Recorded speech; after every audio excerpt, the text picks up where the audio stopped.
Queridos alumnos y alumnas, bienvenidos a una nueva clase de Equilibrio en Redes.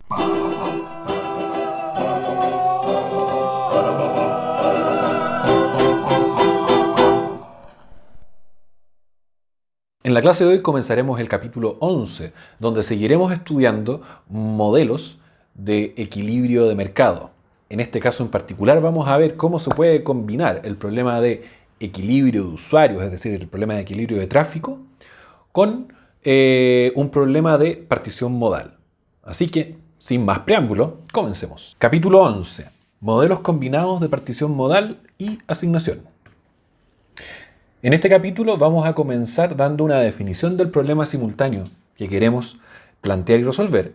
Y después vamos a estudiar algunos casos particulares de modelos combinados de partición modal y asignación. En particular, el caso en el que el modelo Logit o el proceso de elección modal es multinomial. Vamos a ver qué pasa en el caso en el que las funciones de costo no son diagonales y por lo tanto no existe un problema de optimización equivalente para la parte de asignación. Y también vamos a ver qué pasa si es que nuestro modelo de partición modal es jerárquica, es decir, existen grupos de modos que se pueden considerar similares entre sí y que conviene, como ya dije, agruparlos para modelar el proceso de decisión.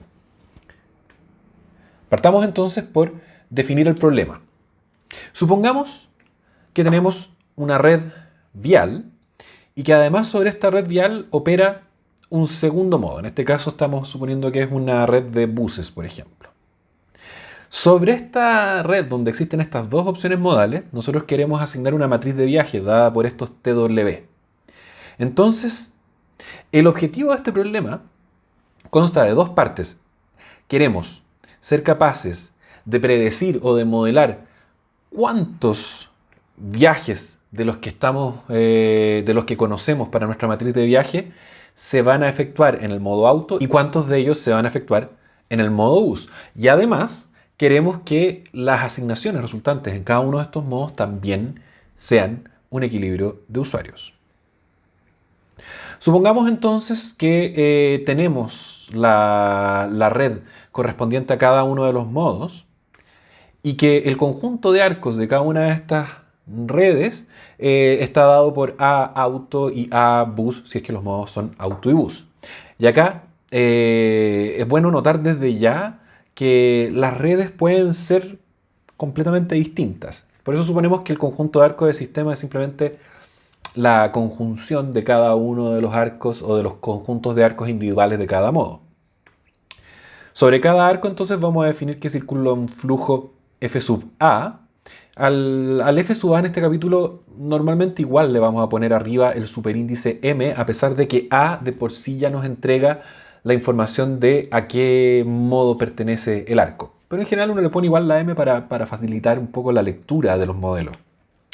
Y vamos a suponer que el costo de cada arco es conocido. En principio puede ser un costo diagonal, pero en el caso más general podría ser un costo dependiente de la asignación de los flujos completos de la red. Incluso de los otros modos podría depender eventualmente. Nosotros podríamos pensar en este mismo problema, en que los tiempos de viaje de los buses podrían verse afectados de la demanda por los autos si es que los buses circulan en tráfico mixto, mezclados con los autos. Miremos ahora un par origen-destino en particular. En primer lugar, diremos que el conjunto de rutas del sistema completo, no solamente para este par origen-destino, es P con flujos en general HP. En particular, para el par W, vamos a definir como P sub W supra M como el conjunto de rutas que conecta un par W usando el modo M en particular. Por ejemplo, en esa red de auto entre el origen O y el destino D, que corresponde al par W que estamos estudiando, existe un conjunto de rutas, ilustro solamente dos, pero existe un conjunto de rutas que vamos a llamar PW supra auto que se podrían ocupar en el modo auto. Y para el mismo W, en el modo bus también existe otro conjunto de rutas que se podrían utilizar. Entonces el problema se puede resumir de la siguiente forma. Supongamos que tenemos esta matriz TW y que contamos con las distintas capas que permiten modelar la red vial para cada uno de los modos. Queremos repartir estos TW entre los distintos modos de forma a que se cumplan las siguientes condiciones. Primero, los viajes en la red del modo auto deben satisfacer las condiciones de Wardrop. Este equilibrio va a determinar C sub W supraauto asterisco, es decir, el costo de equilibrio para este par W en el modo auto. Segundo, los viajes en la red del modo bus también deben satisfacer las condiciones de Wardrop. Y este equilibrio va a determinar C sub W suprabus asterisco, es decir, el costo de equilibrio para el par W en el modo bus. Tercero, el reparto de los viajes entre los modos debe ser consistente con el modelo Logit, es decir, tiene que cumplirse esta condición de acá, que naturalmente depende de los costos de equilibrio de las condiciones 1 y 2. Entonces tenemos este problema que se retroalimenta, ¿cierto? El mismo problema que hemos visto ya en varias ocasiones de esta interacción que existe entre el lado de la oferta y el lado de la demanda, que no nos permite resolver el problema de equilibrio en forma secuencial. La pregunta es entonces, ¿cómo repartimos los viajes de una matriz TW, es decir, una distribución ya conocida, entre los distintos modos de transporte, asignándose a las respectivas redes modales, las cuales además están sujetas a congestión e implican un proceso de equilibrio de tráfico? Los modelos de partición modal asignación resultantes se utilizan cuando se quiere analizar el impacto de proyectos que pueden ser físicos o políticas, estratégicos, que no producen impactos relevantes en la distribución, pero sí en la partición modal. Recordemos del capítulo 9.1 la formulación del modelo Logit multinomial como un problema de máxima entropía. La formulación como problema de optimización corresponde a la minimización de este término de acá, que equivale a maximizar la entropía, pero que está balanceado con un término que también le indica al modelo que las opciones más baratas deberían ser privilegiadas, es decir, que queremos minimizar el costo total del sistema como un objetivo secundario y que el peso o el balance entre estas dos condiciones está dado por este parámetro que está acá. Supongamos que nuestro proceso de asignación es acorde al primer principio de Wardrop y que los costos de los arcos son diagonales. Podemos entonces combinar los modelos en forma similar a como lo hemos hecho en las clases anteriores. Para este caso vamos a suponer que los modos son M, contenidos en un conjunto M mayúscula, y que por cada modo existe una red vial con arcos A sub M y rutas P sub M, donde la unión de todos los A sub M nos entrega el conjunto total de arcos y la unión de todas las rutas nos entrega el conjunto completo de rutas, naturalmente. Pero esta notación de acá la introducimos para permitir en nuestro modelo que las redes modales estén compuestas por diferentes arcos, como normalmente va a ocurrir, como ustedes recordarán, de cuando modelábamos, por ejemplo, redes de transporte público. Entonces, el primer modelo que vamos a ver acá es este modelo de partición modal multinomial con funciones de costo diagonales. Y siguiendo la lógica de la construcción de estos modelos equivalentes o de estos modelos simultáneos de las clases anteriores, lo que ocurre acá es que el término de la entropía permanece inalterado, el término del costo total se reemplaza por su contraparte del modelo de equilibrio de tráfico, es decir, por una especie de transformada de Beckmann, y las restricciones simplemente se combinan todas. ¿Sí? Tenemos en esta parte de acá las restricciones estrictamente asociadas al modelo de demanda, y acá tenemos las restricciones que aparecerían en nuestra transformada de Beckmann habitual. ¿Sí? Este problema se puede resolver mediante el algoritmo de Evans o de Florian o en realidad de cualquier adaptación del método de Frank Wolf. Planteando el lagrangiano, además, se puede demostrar que en el óptimo los usuarios de cada red modal se comportan de acuerdo al primer principio de Wardrop y que la partición modal tiene una forma funcional de Logit multinomial, es decir, que este problema nos entrega la solución que cumple las condiciones del equilibrio de mercado que estamos buscando. Queda como ejercicio propuesto para ustedes hacer esta demostración, tomar este lagrangiano, derivarlo y obtener las condiciones que estamos diciendo que este modelo cumple. Este proceso es bien similar a algunas de las demostraciones que ya hemos hecho en las clases anteriores. Por eso no se los doy en este caso. Se los dejo a ustedes como ejercicio. ¿Qué pasa en el caso no diagonal? ¿Qué podemos hacer si nuestras funciones de costo no son diagonales y queremos combinar el problema con una partición modal? Si las funciones de costo son asimétricas, nosotros sabemos que esta desigualdad variacional que representa el problema no va a tener un problema de optimización equivalente. Por otra parte, si son simétricas pero no son diagonales, nosotros sabemos que existe un problema equivalente, pero no siempre es fácil de encontrar. Por lo tanto, en todos estos casos siempre podemos recurrir a la misma herramienta que ya hemos recurrido anteriormente en este curso, que es diagonalización. Cuando tenemos costos no diagonales, lo sensato, lo razonable de hacer es diagonalizar. Para esto es conveniente tener claridad de cómo formulamos el problema entonces como desigualdad variacional. Si nosotros planteamos el problema como una desigualdad variacional, nosotros estamos en condiciones de pasar al problema de diagonalización en forma prácticamente directa. Para plantear este problema como una desigualdad variacional, necesitamos saber qué poner asociado a las variables de demanda del problema. Lo bueno es que existen estas transformadas de pseudo-demanda diagonales similares a las que hemos visto en las clases anteriores, donde construimos estas funciones g que tienen todas una forma similar y que provienen, en realidad, de hacer una transformación en la función objetivo donde el término de la entropía, estas aproximaciones de Stirling, las transformamos en una integral y las expresamos de una forma muy similar a lo que hacíamos con la transformada de Beckmann.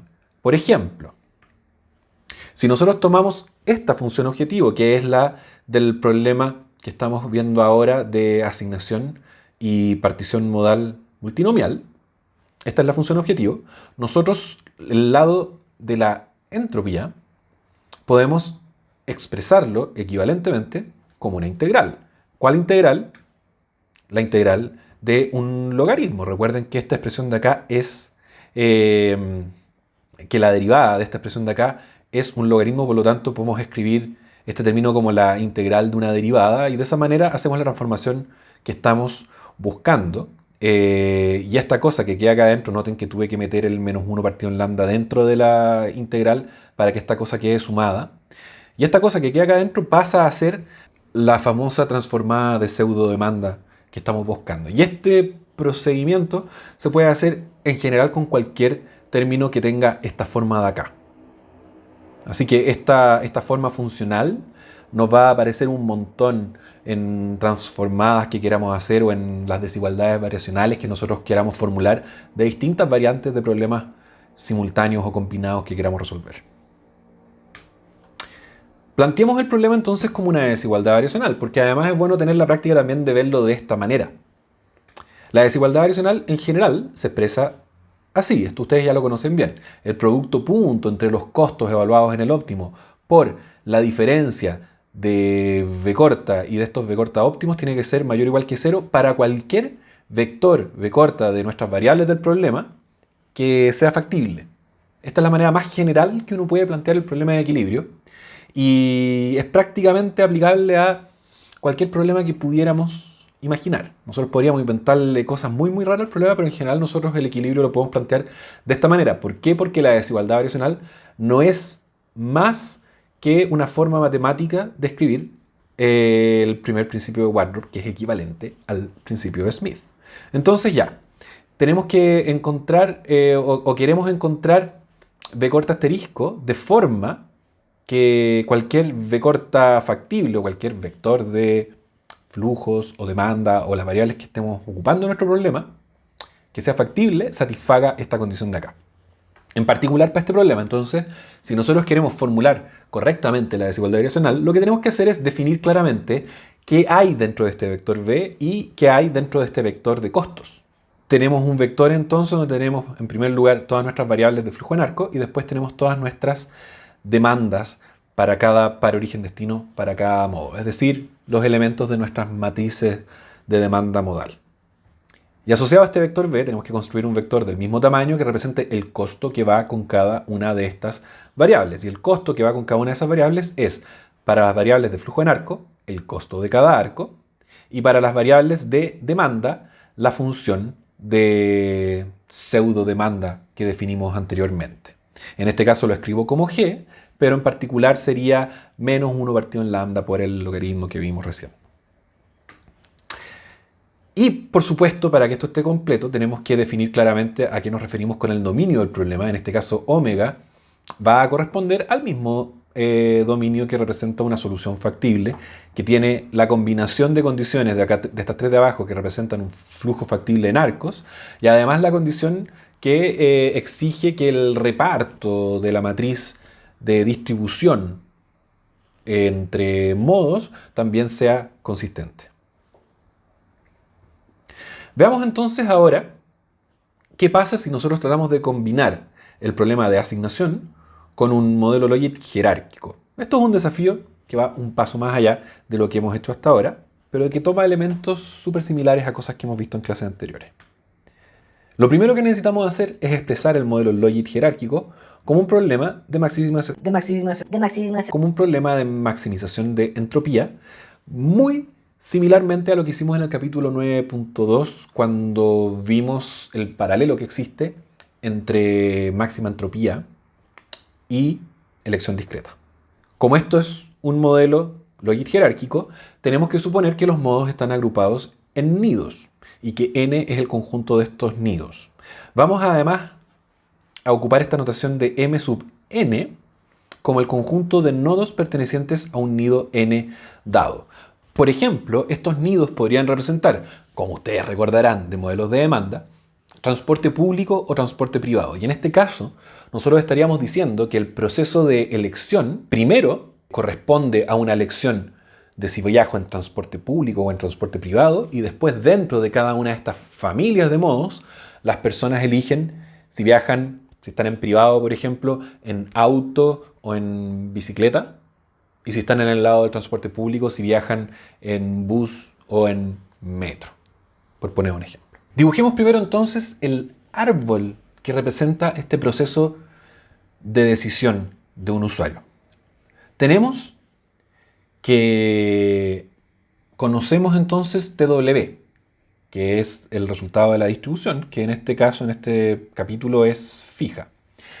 Y ese TW, la cantidad de viajes del par W, nosotros queremos ver cómo se reparte, en primer lugar, entre los distintos nodos, que podrían, por ejemplo, ser públicos o privados, a pesar de que hay otras formas de anidar los modos. Pero en un primer nivel jerárquico, entonces tenemos la elección de nido, la elección de grupo. Y después, dentro de un grupo dado, por ejemplo, si ya sabemos que ya conocemos la cantidad de viajes en el par W para un tipo de nido, por ejemplo, el transporte privado, esos TWN viajes se reparten dentro de los modos pertenecientes a ese nido en particular. En esta tabla resumo los principales elementos que uno tiene que ir revisando para poder construir el modelo equivalente. En la elección de nido, por ejemplo, tenemos que definir cuál es el parámetro de escala que vamos a ocupar. Nosotros podemos modelar además la entropía asociada a este nodo. Recuerden que la entropía ocupa esta fórmula donde el término de arriba corresponde al total de viajes, o al total, ni siquiera de viajes, si estamos hablando de entropía en general, al total de elementos a repartir, y abajo ponemos la cantidad de elementos en cada una de las categorías o en cada una de las subdivisiones o de la partición que nosotros estamos formando. ¿Sí? Entonces, fíjense que ese TW coincide con la parte de arriba de la elección y ese TWN coincide con los elementos de este piso de acá abajo. Y esa entropía, como ustedes recordarán, podemos aplicarle logaritmos, podemos aplicarle la aproximación de Stirling y llegamos a esto que aparece acá. ¿Sí? Esto de acá es la entropía aproximada que nosotros queremos maximizar con respecto a la decisión de nido. Y después nosotros tenemos que, para cada uno de estos nodos en los que nos podríamos parar, por eso hablo de la entropía de cada nodo, es tomar este total y dividirlo entre estas cosas también tiene su propia entropía. Este total TWN está acá arriba, las listas de opciones están puestas acá abajo. Cada una de estas decisiones vamos a asumir que tiene su propio parámetro de escala, y eso es una particularidad del caso jerárquico, y esto lo distingue de lo que habíamos visto en el capítulo 9.2. Acá vamos a decir que es posible que los distintos nidos sean tan distintos en naturaleza que incluso posean distintos parámetros de escala, y esos hay que calibrarlos mirando datos y mirando cómo la gente se comporta, básicamente. Pero vamos a aceptar entonces que haya un parámetro de escala quizás distinto para cada uno de los nidos. De todas formas, este término de acá también lo podemos convertir ocupando Stirling y aplicando logaritmo antes, por supuesto, y llegar a una cosa de este estilo. Pero es importante notar de que esta entropía que estoy mostrando acá corresponde a uno nomás de estos nodos. Pero si nosotros dibujáramos el árbol completo con todas sus ramas y con todas sus bifurcaciones, tendríamos una de estas entropías asociada a cada una de estas variables en el piso de arriba. Así que cuando consideremos la entropía total del sistema, tenemos que ser súper cuidadosos de considerar todas las entropías relevantes acá. Si construimos nuestra función objetivo, entonces para modelar este proceso entrópico lo que nos quedaría es lo siguiente. En primer lugar tenemos que poner el término que representa los costos totales. Acá esta triple sumatoria no tiene más función que observar todos los pares origen-destino y todos los modos que la gente podría ocupar para hacer esos viajes. Pero para llegar a esos m tenemos que sumar primero los nidos y después sumar los modos dentro de cada nido. Este es el término entonces que representa el costo total del sistema y que ayuda a que las opciones más baratas tengan más probabilidad de ser utilizadas. En este segundo piso de la función z, a optimizar, ponemos lo referente a la entropía de la elección de nido. Y en este caso, si se fijan, lo que tomamos es esta entropía total y multiplicarla por lambda y sumarla para cada par origen-destino. ¿Por qué? Porque acá arriba, fíjense que tenemos un TW, pero en nuestro sistema tenemos varios pares origen-destino. Entonces la entropía total tiene que ser la suma de todas estas entropías. ¿De dónde viene esto? Piénsenlo de esta manera. Recuerden que la entropía, en su fórmula combinatorial acá con los factoriales, representa de cuántas maneras se puede obtener este mesoestado a partir de distintos microestados. Es decir, representa una cantidad de combinaciones. Entonces, si ustedes pescan cada par W y tú dices, el primer par se puede obtener de, inventemos números chicos, 5 maneras. El segundo par se puede obtener de 2 maneras. ¿De cuántas maneras se pueden obtener la combinación de estas dos cosas? Va a ser 5 por 2. Si la primera cosa la podemos hacer de 5 maneras y la segunda de 2, la combinación de estas cosas la podemos hacer de 5 por 2 maneras, 10 maneras. Entonces, si nosotros queremos ver la entropía total asociada a la elección de nido, tenemos que multiplicar todas las entropías, si la estamos mirando en este formato, pero después de que le aplicamos el logaritmo a un producto, se nos transformaría en una suma. Por lo tanto, lo que hacemos es sumar las entropías de cada uno de los pares W, y eso es exactamente lo que estamos haciendo acá, cada una multiplicada por su respectivo parámetro de escala, que en este caso es el mismo para todas. En este piso de acá, en cambio, tenemos un distinto parámetro de escala asociado a cada uno de estos nodos, a cada uno de estos puntos de decisión, pero llegamos a una idea súper similar. Cada una de estas entropías corresponde a un par W y a un nido y va asociado con este término. Entonces esta entropía, para considerar la entropía total, tenemos que sumar la entropía de cada combinación de par W y de nido. Por eso acá estamos sumando para todo W y para todo N. Y esta función objetivo la tenemos que minimizar sujeto a las condiciones que habíamos explicado antes, ¿verdad? Las condiciones que determinan cómo se da la repartición. Estos TW que son conocidos se reparten entre todos estos. Entonces, la suma de los nidos en cada uno de los W tiene que ser TW. Y después dentro de un nido también tiene que darse que la suma de la repartición entre modos de la demanda de un nido tiene que corresponder al total por repartir. Entonces, este es nuestro modelo para el caso jerárquico, pero noten que este que construimos acá, hasta ahora, es solamente un problema equivalente al modelo logit jerárquico, pero sin equilibrio. De hecho, basta con mirar este término de acá para darse cuenta de que no hay congestión involucrada, de que estamos suponiendo que los costos C en el fondo son conocidos. Antes de combinar este modelo con la parte de equilibrio de tráfico, es decir, con el lado de la asignación, vamos a tomar esta función objetivo, que acá la escribí tal cual como sale de estas entropías, y reordenar un poco los términos, porque podemos notar, en primer lugar, que este término de acá depende solamente de TW y, como insistí hasta ahora, la distribución es dato, por lo tanto esto de acá es una constante, por lo tanto podemos sacarlo de la función objetivo. Y además nos podemos dar cuenta de que este término es igual a este término, por lo tanto podemos reordenar un poco la cosa y llegar a esta formulación que está acá. Minimizar esto es equivalente a minimizar esto de acá. Con esa función objetivo, entonces nosotros podemos obtener el modelo combinado, que nos permite hacer una partición modal jerárquica con funciones de costo diagonales y que considere obviamente asignación. Y el problema queda así. Noten que esto de acá es la misma función z que yo escribí recién, pero reemplazando el término del costo total que dependía de estos costos que asumíamos fijos y conocidos, por las funciones de costo metidas dentro de esta integral, es decir, el término de Beckman de siempre. Noten que estas tres sumas que se ven quizás un poco intimidantes son simplemente, podrían ustedes escribirlas como una única suma que diga para todos los arcos. Y probablemente sería igual de correcto. ¿Sí? Pero para conseguir sumar en todos los arcos, lo que hacemos es sumamos en todos los nidos. Dentro de cada nido sumamos cada modo que existe y dentro de cada modo vemos los arcos asociados a ese modo y sumamos todos los arcos asociados al modo. ¿Sí? Eso es una forma de, obviamente, obtener todos los arcos. Y las restricciones asociadas a este problema, las restricciones son la parte más fácil de obtener, ¿cierto? Simplemente combinamos las restricciones de los dos modelos involucrados. Acá están las restricciones asociadas a la partición modal jerárquica y después agregamos las restricciones de siempre asociadas al problema de equilibrio o a la parte de asignación. Con eso entonces terminamos la clase de hoy y hoy día lo voy a cerrar sin más vueltas. Así que hasta la próxima. Chao.